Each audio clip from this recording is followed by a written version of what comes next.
Welcome, dear viewer. I hope you are having a wonderful night. Tonight, I'll be telling some terrifyingly scary stories.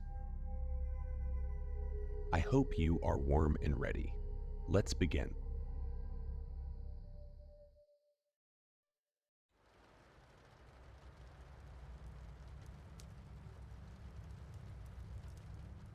I still remember how the screen door slammed that October evening. My foster father's voice, however, was even louder as he shouted after me.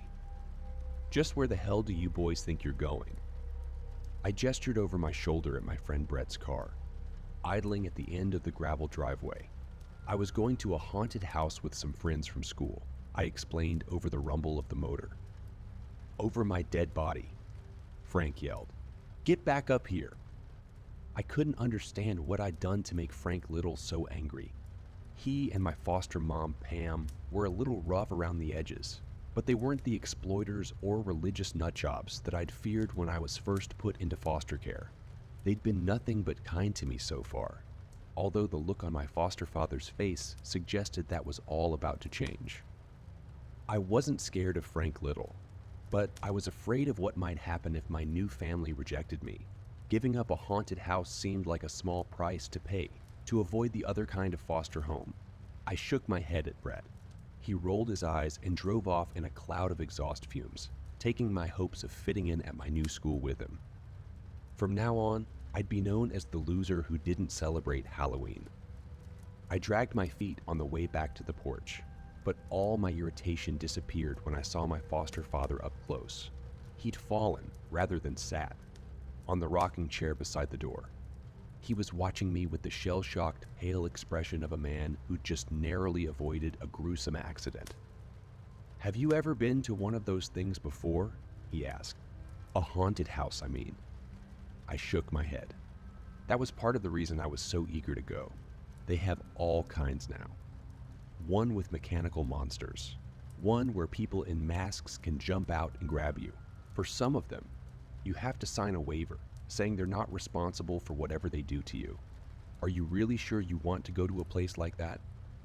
I hadn't thought about it, but I doubted that the local spooky attractions in the small town where the Littles lived were known for over-the-top horror. In fact, the bright orange flyer I'd found said that the place was kid-friendly. Frank rambled on. Of course, most places just put out those warnings for show.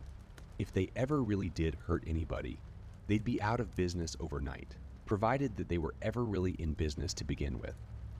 I mean, you never really know for sure who those masked figures are, do you?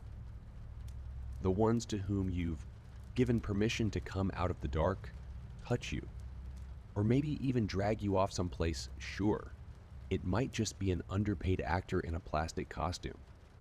But can you really be sure? I'd heard rumors like that before. Campfire stories about serial killers in costumes who snuck into Halloween attractions to hunt their victims. I'd never paid them much attention, but the look on Frank's face made me reconsider. I'm not just talking about a couple psychopaths here. What I want you to think about is this. Why do haunted houses exist? I shrugged. I didn't know where this bizarre conversation was going, and at this point I wasn't sure I wanted to find out. But Frank wasn't done. Don't think I can't see the appeal. Of course, getting scared is sort of fun if afterwards you walk back out into the sane, ordinary world you left behind. But what if you don't? What if it's the houses that want people to go inside and not the other way around? I took a deep breath. So my foster father thought that buildings could have personalities. There were worse kinds of crazy to be, I reminded myself. And I looked wistfully down the country road where the fumes of Brett's car still lingered. This is my life now, and I'd have to make the best of it. I muttered an apology and moved toward the door, telling myself that I should count my blessings. But Frank's hand wrapped around my wrist like a claw. "Look, I'm willing to bet that nothing would have happened if you boys had gone to the haunted house in town tonight. People visit haunted houses all the time, right? Nothing happens to them. Well, most of them. But if it did, would anyone notice the pattern?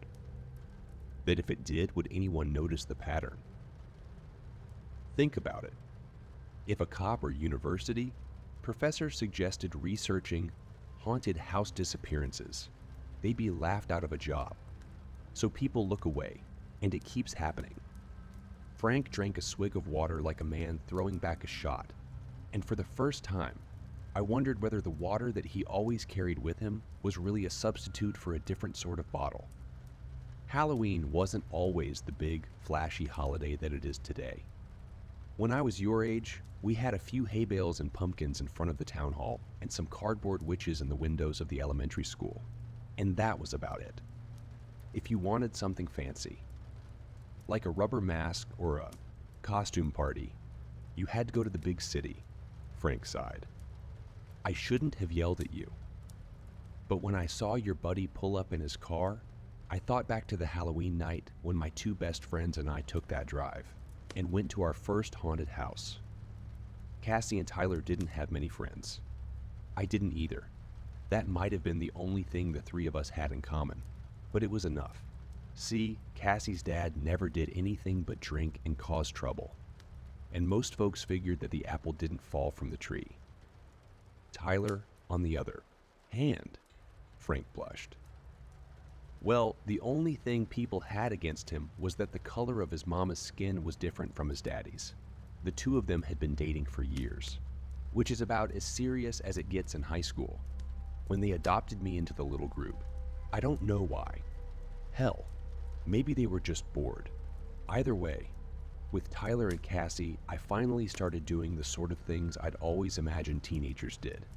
Smoking in the park, walking down railroad tracks, swimming in the river in summer, and having plans for Halloween night. That's the worst part, the part that still stings. The haunted house was my idea. We had it all planned out. Tyler's mom was the editor for some magazine, and a grateful author had sent her some expensive liquor as a thank you gift. Tyler would steal the bottle and give it to Cassie, who would leave it out for her dad after school. By 6 p.m., he'd be blackout drunk, and be blacked out drunk. And Cassie would snatch his keys and pick us up on the way out of town. We'd go to the city, where we'd trick or treat like little kids, visit a haunted house, try to sneak into some college parties. With the full moon rising and that fall wind in our hair, it felt like anything could happen. We had it all planned out. Frank repeated this and shook his head.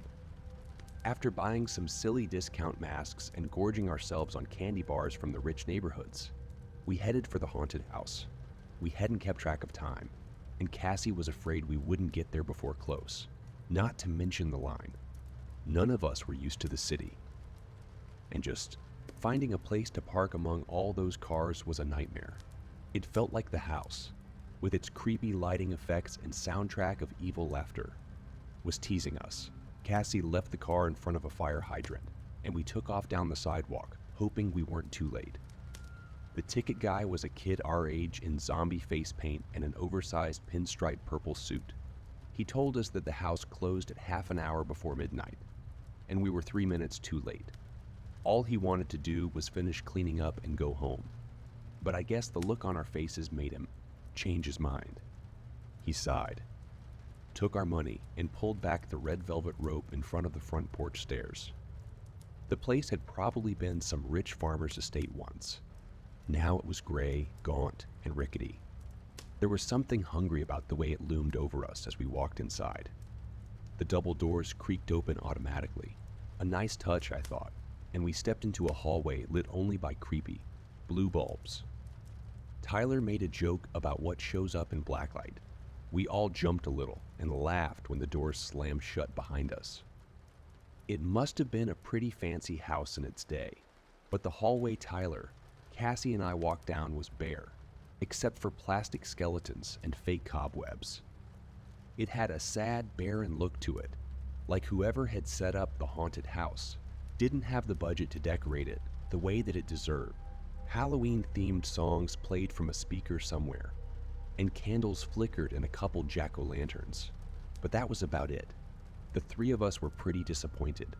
We'd expected movie-quality effects, not cheap junk that we could have bought at the dollar store back in town. We'd almost reached the staircase at the far end of the hallway when a laughing woman with a rope around her neck fell from the ceiling. The rope brought her to a halt just above our heads, and we all screamed.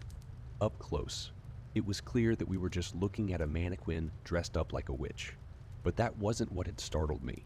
See, I would have sworn that what I saw was Cassie, eyeless and bone-thin, like she'd been, falling so long she'd starved to death. Tyler gave the mannequin a shove and chuckled as it swung on its rope. Cassie shushed him. It didn't seem right, disturbing the silence like that. The echoes were all distorted, like the hallway was somehow bigger than it looked. I put my foot on the first step of the staircase, and everything went black. Suddenly, I was falling. Not down these steps, but different ones. Stairs so steep I could feel the wind around me as I tumbled through the dark. When I looked up, Cassie had caught me. There were no twisted stairs here, just the dim lobby of a cheap haunted house. I told the other two that I'd race them to the second floor. We were panting by the time we got to the top, even though it couldn't have taken that long. The theme up there was classic monsters, a mummy that popped out of a broom closet, rubber bats bouncing from the ceiling, and a mechanical zombie that sat up from its coffin as we passed by. Nothing scary, enough to even make us look twice. Nothing like what had happened to me on those stairs. An arrow painted in fake blood directed us to a door on the left, and Tyler yanked the door open impatiently. We were bored already, eager to be done with this, and worried about the car. But what we saw behind, that door stopped us in our tracks. It was just an ordinary living room. No decorations, no cheesy themes. Just a gramophone, some armchairs, and a ticking wall clock in the shape of a cat with big eyes that swung from side to side. It was a near-perfect replica of how people must have lived almost a century ago, except that it looked brand new. There was even a cigar burning in an ashtray and a half-finished glass of brandy, like whoever was living here would be back any minute. It felt obscene, like we were invading somebody's privacy and trespassing somewhere we shouldn't. I was about to suggest that we turn back when the door slammed and locked behind us. I knew we had to cross that eerie room to leave it, but even so, it was hard to take that first step.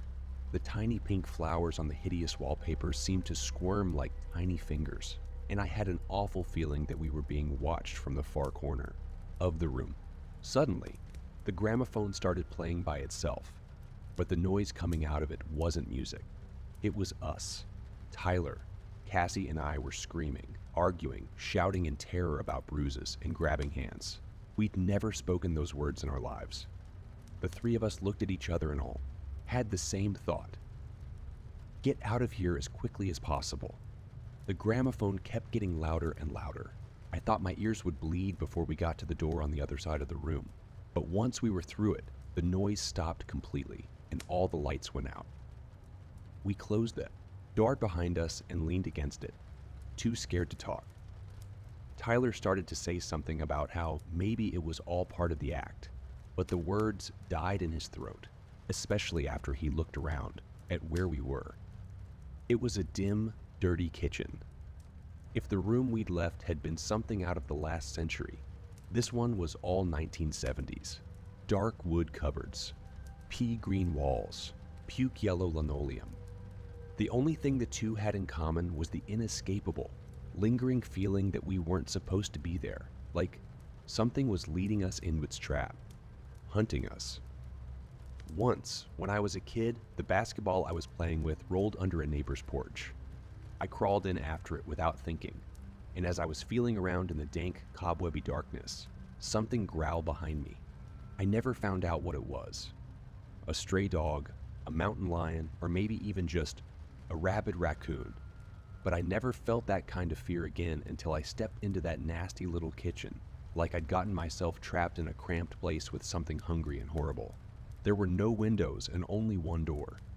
We had no choice but to keep going deeper into the house, if that's what it was. There was something wrong with the air in there. It seemed to be moving, and it wasn't until we approached the dripping faucet that I realized what it was. The air was buzzing with thousands of tiny flies. Cassie clamped a hand over her mouth and leaned over the sink to see where they were coming. From then groaned and bolted for the door. Tyler followed her, slipping in a puddle of something rust-colored and sticky that was coming from the fridge, and I followed. Our footsteps had somehow woken the place up. There was a bang from inside the cabinets, then another, so hard that they shook, and I realized that I absolutely could not handle seeing whatever was about to come out of there. We shoved each other through the door just in time and felt the slam when something crashed into it behind us. More came, hard enough to rattle the door on its hinges, but it held. We were in what looked like a children's nursery, bright, wide, smiling zoo. Animals are painted on the walls. Small bed topped with plain white sheets. A nightlight in the shape of a grinning plastic moon. It was dead silent, like the room was waiting for us. Then, all at once, four almost human shapes sat up beneath the covers. We froze, too scared to move. Then something reached out from beneath the bed and tried to pull me under. I yelled in pain, kicked it off, and ran. Once the door was pressed shut behind us, I rolled up the cuff of my jeans and found a burn mark in the shape of a tiny hand with too many fingers.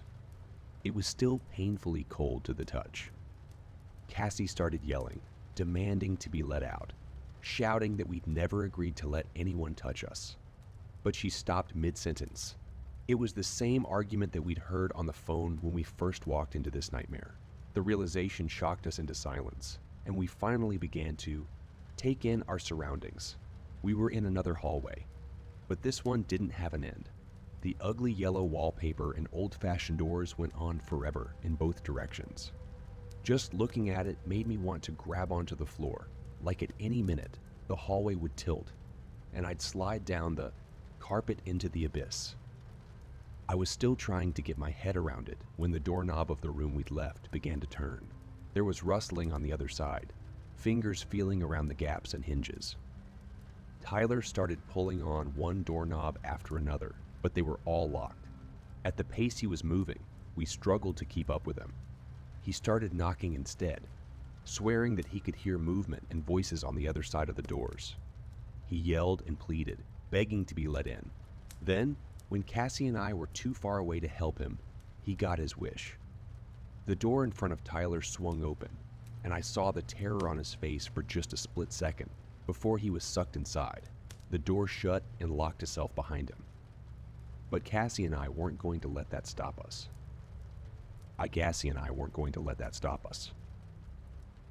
Kicked the door until my foot went through it, and then I howled in pain.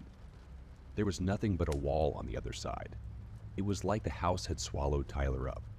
Even worse, we had no idea where we were. The doors were all identical, and none of us had thought to mark the point that we'd started from. Cassie just shut down, holding her head in her hands and muttering about how this couldn't be happening. I remember thinking that at this rate, it wouldn't be long before both of us went crazy. And maybe that was the point. Then I heard hinges creaking. By the time I spun around, the door was wide open. There was nothing but darkness on the other side. At least that's what I thought at first. Once I got closer though, I saw the stairs. Narrow, uneven, with a plunge into the blackness on either side, and no guardrail. Did I ever mention that I'm scared of heights? I couldn't do it. I told Cassie that I'd starve to death in the endless hallway before I'd make myself climb down there. But she wouldn't take no for an answer. Through a mix of pleading, insults, and holding my hand, she finally got me moving, even though I had to crawl backwards to do it. Those steep, jagged stairs were made of something as slick and cold as ice. A black wind blew around us as we crawled downwards. It felt like being on the edge of a mountain peak. Even though I knew that was impossible, we were still indoors, weren't we? Or maybe, on the other hand, we hadn't been in that cheap, haunted house for a long time. Just maybe we'd been swallowed by someone else. Before long, the stairs were so tall and narrow that it was almost like being on a ladder above empty space. I was so tense that I started shaking, and I guess it's no surprise that I slipped. I slid downward, unable to grip the narrow steps and knowing that at any second, I might fall into the nothingness on either side. But Cassie caught me. It happened exactly as I'd envisioned it earlier that night, just like the yelling that we'd heard on the gramophone. So what about the mannequin, the one that had looked like Cassie, long dead and falling through empty space, clinging to the almost vertical steps? I shouted my friend's name, even though I knew that it was already too late. By grabbing me, she'd unbalanced herself and gone over the edge. She probably didn't even have time to scream. Cassie had been so sure that the stairs were our way out.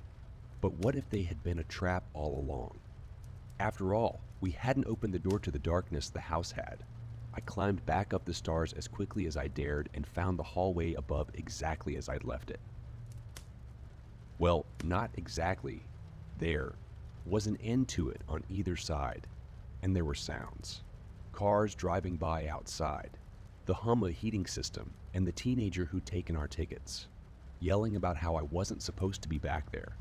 And anyway, the haunted house was closed. Of course, I filed a police report. A lot of good that did. When I told them what had happened, they decided my friends and I were junkies on a bad trip.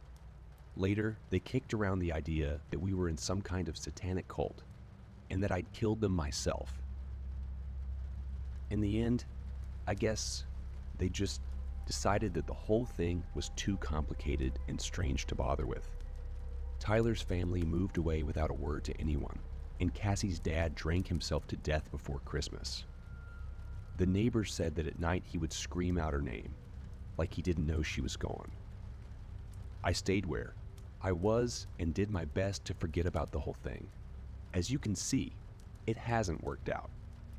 The sun had set while Frank had told me his story, and in the twilight gloom, he looked almost like a ghost himself. I didn't know what to say. I mumbled something about how it was getting cold on the porch and headed for the screen door. I'm not asking you to believe everything you hear. Frank smiled. Just promise me that, as long as you live under my roof, you'll stay away from haunted houses. I nodded, and Frank pulled himself up from his rocking chair to follow me inside for supper. That's when I noticed the scar on his ankle, a scar in the shape of a small, six-fingered hand.